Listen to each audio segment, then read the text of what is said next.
Remember in Cannes, we wanted to recognize that the financial economic crisis has really exposed our interdependence, global interdependence. It is now clear that when we have a major problem in one of the areas of the world, we may all be affected. That is why the G20, of which South Africa is a key member, remains an important instrument to achieve strong, balanced, and sustainable growth. The European Union is determined to do its part and stabilize the situation in the euro area. As the President of the European Council just said, important steps were already taken and will lead to further integration based on solidarity and responsibility. We also devoted part of our time to the preparation of the Durban Climate Conference. The European Union is committed to achieving a positive outcome for all the world, including, naturally, Europe and Africa. We emphasize the need to reach a balanced set of decisions to make operational the outcome of the Cancun conference, but also to go beyond that and address those issues that are still unresolved. We need collective action by all major emitters, reflecting the common responsibility we all have in the fight against climate change. Regarding now the bilateral relationship, we now cooperate on an impressive range of political matters, but also on issues that lie at the heart of economic recovery. We have long-term commitments, South Africa and the European Union, on areas as diverse as development aid, education and health, environment, innovation, scientific research, or energy. We spent a substantive part of our meeting discussing in concrete terms what we can do, for instance, to foster cooperation in science and research. The communiqué we just approved reflects the intensity and the wide scope of our joint commitment. The European Union continues to be South Africa's most important trade and investment partner, accounting for around 1/3 of all imports and exports. And I'm very pleased that there is a renewed momentum of engagement to conclude the economic partnership agreement between the European Union and SADC. The economic partnership agreement will help to clearly underpin and deepen our trade and economic ties to benefit citizens in all SADC countries as well as the European Union as a whole. South Africa has a leading role in the region, and I look forward to us working together to bring these important discussions to a conclusion as a matter of priority. As a development partner, the European Union continues to support South Africa's national priorities, with contributions to development programs expected to reach more than 260 million euros, 2.6 billion rand in 2011. Just yesterday, the Commissioner for Development of the European Union has launched a primary health program worth 126 million euros.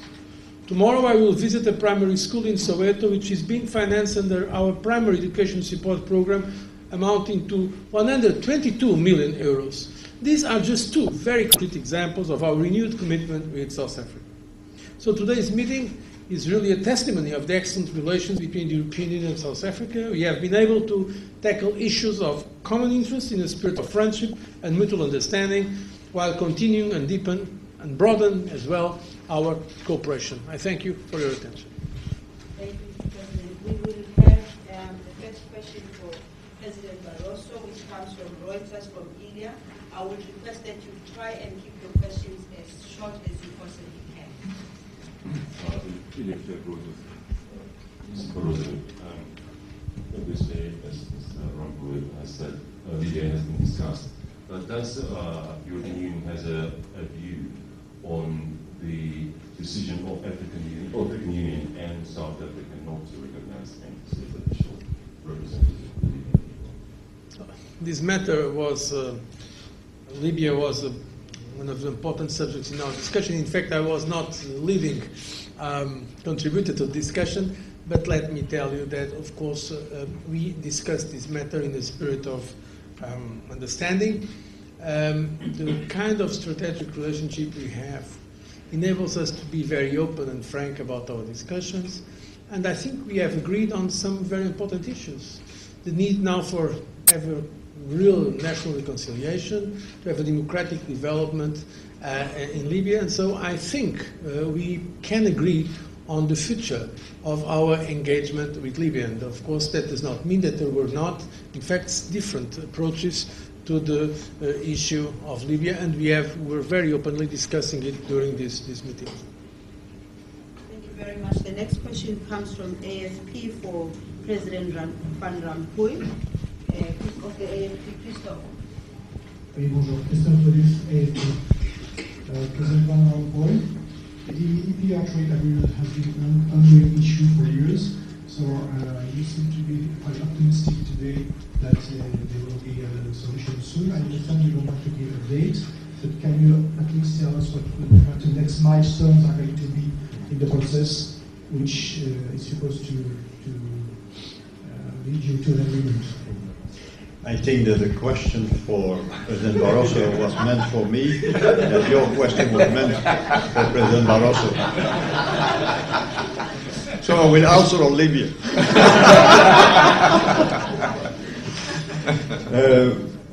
I think that, first of all, that what we agreed upon the SADC, EPA, EU negotiations can be very important.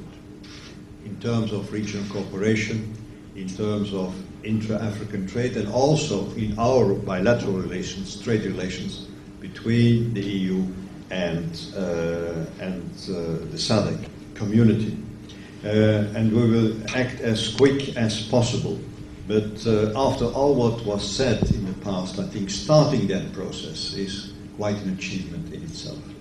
On Libya, we recognize the Transitional National Council as a legitimate representative, as you know, of the Libyan people.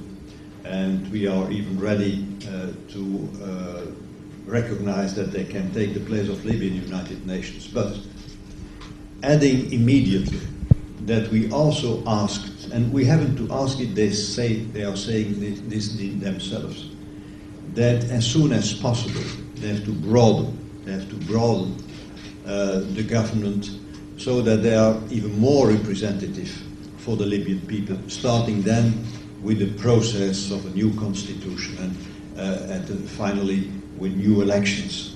So we start with this. We took the decision, some member states quite a time ago, some others later on, and we had collectively, we had an attitude at the Elysee the 1st of September. But again, I think we share the future. We share the future, and we both agree that the future of Libya belongs to the Libyan people, that they need to have, after the Transitional National Council took its full responsibility, they need to have broadening of their government, and they need to go for a full-fledged democratic constitution. And as far as the Union is concerned, that we are ready, and we showed it already, that we are ready to help them in this state-building process. And the European Commission already launched a plan in which ways and with which means we can support them in that important process. So even if we had differences in the past, I think we share the future. Peter Fabricius, Independent newspaper. President Zuma, can I ask you, there's a question being asked about the EPAs, but and everyone's expressed confidence that there will be renewed momentum. Is this based on an agreement on the EU side to scale down its ambitions on the EPA? In other words, to go for a more basic kind of agreement that doesn't, for instance, contain trade and services, to kind of comprehensive agreement which the EU was originally aiming for. And if I may also ask Mr. President Van Rompuy on the Libyan issue, is the EU ready to use its influence on the NTC to try to expand its representativeness as required by the EU? Well, with regard to the EPA, certainly the discussions between the EU and South Africa has certainly indicated that there is new ground that is being opened for negotiations, and the negotiations are going to proceed. I think the issues that were, in a sense, difficult, there is an agreement that they need to be tackled, and we need to find the common ground. And from the discussions, it is clear that the common ground is going to be there. The details are going to, of course, be gone into by those that are going to be negotiating. So we are both very optimistic this time around that those negotiations are going to go forward. Thank you. On Libya, I thought I already answered. The Transnational National Council is in our view the legitimate representative of the Libyan people for the time being. But as I said, we haven't to push them.